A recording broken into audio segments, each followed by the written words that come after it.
Hey everybody, it's Rod Giltackett from the Canadian Coalition for Firearm Rights. I thought I'd make a video to tell you what you need to know about the national freeze on handguns. So housekeeping item that's really important is it is May 31st, 2022. These things are subject to change, I guess, as much as you would trust the government to change its mind based on polling or outrage or whatever. But we've got this, the information I'm going to share with you today. We got in a technical briefing with public safety this morning. This is, and some other information that we got from government. This is what we know as far as what their plan is and what these changes are. Okay. So it may not be valid a week from now, or it may be rock solid all the way through. We don't know, but we have to trust them. I don't really have any choice at this point because what they are doing, they can legally do. All right. Now, they don't want to call it a ban. They want to call it a freeze. It's a ban with grandfathering.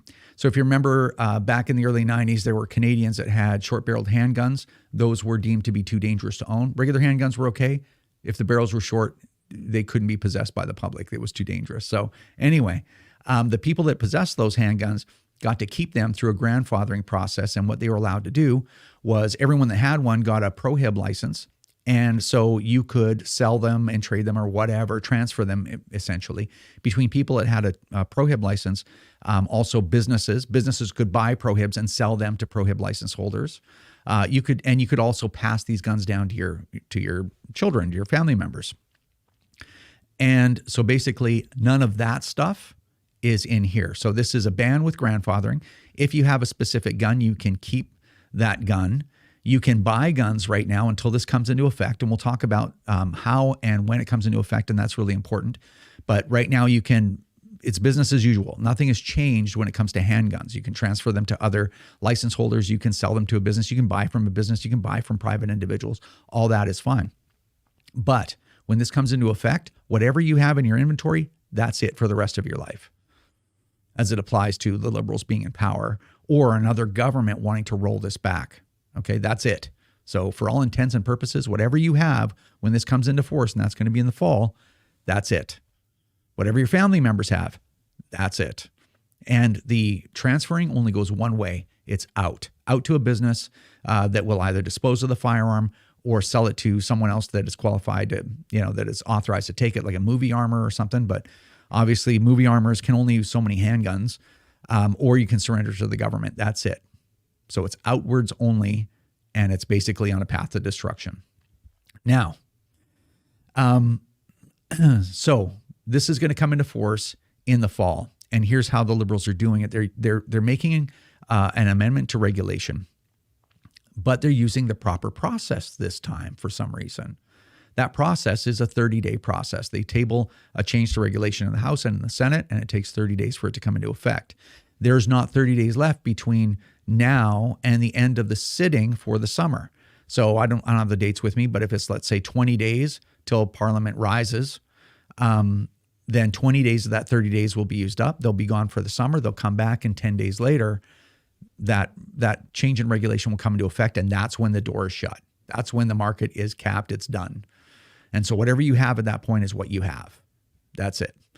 Now, when you die, those firearms will be destroyed. They'll be confiscated and destroyed by the government.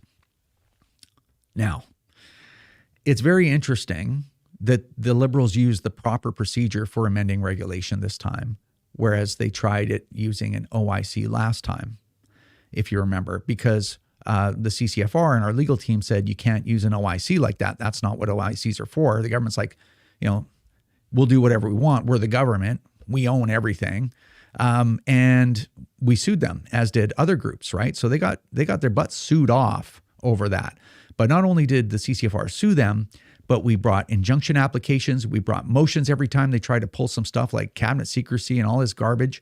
And they were not going to provide any evidence. We filed motions against all that stuff. We cross-examined every single one of their affiants. We really took it to them as much as a group of private citizens could. We fought them every step of the way. It was expensive. It took a lot of effort and a lot of time, but we did it. Now, this time they decided to follow the correct procedure. I'm not going to take the credit for that. And I don't think any of our groups can take the credit for that because we just don't know that. It's just not right to do that. But it is interesting how they followed the right procedure. Now, because they're following that procedure, this gives us this reprieve between now and the fall, which of course is completely fine. This is about trading firearms within the world of licensed gun owners that get a criminal background check. These are registered. The government knows exactly where they're. I mean, this has no impact on public safety negatively. But nonetheless, now we have this reprieve. So the government has told us they are, in the interim, they're not going to block imports, and they shouldn't do that, because that's tampering with the market for no good reason. They have a regulation change coming. It's just going to take 30 days.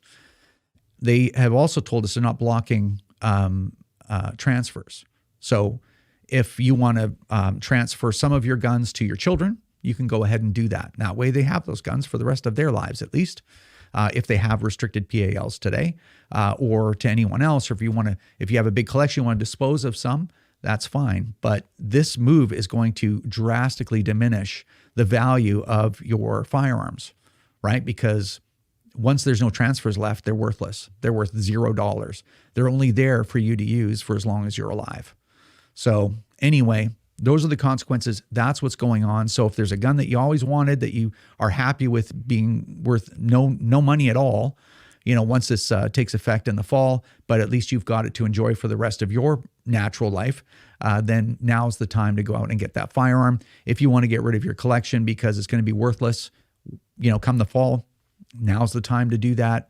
Transfer it to friends that are licensed, or kids, or whatever, or businesses, what have you. Now's the opportunity to do that. So what is the CCFR going to do about it? Well, right now we're running around trying to get our side of the story out in mainstream media. Tracy and I have done over 20 interviews in the last 30 hours between us. It's been grueling, and sending out media advisories and doing, of course, the web story to keep you informed. And of course, this video, I'm going to do one more just with our press release kind of thing. But we are going to, I'm not going to engage in a bunch of rhetoric like we're going to do this and that, and we need to think about these things. So if there is a legal opportunity to take action against the government, we'll have a look at that. And if there's a reasonable possibility of succeeding, we'll sue the government again, if that's the case. But I'm not going to waste money or blast out a bunch of rhetoric of how we're going to do this, that, and the other thing so that, you send us money. I just don't think that's right. So we'll have a look at that. And if we are going to take legal action, I will let you know that. And if you want to support that, you can do that at that time. As far as the legislative process and the regulatory process, every opportunity that we have to have input and maybe to block certain provisions and to make sure that gun owners are treated, fairly, we will be there to do that. We'll be there at every Senate hearing. We'll be there at every House hearing. So rest assured, we are 100% on it from there. So anyway, I'm going to wrap this up because I don't want to make this video too long, but you're going to hear more from us in the coming days. There will be a podcast this week as well, and we'll talk a little bit more about that at that time. So anyway, hopefully this video helps. If you want to become a member of the CCFR, you can do that at firearmrights.ca. If you want to make a donation, you can do that. If you don't want to donate to our court case, which is not quite over, neither are the expenses, you can do that as well at firearmrights.ca. Thanks for your support, everyone, and we will talk to you soon.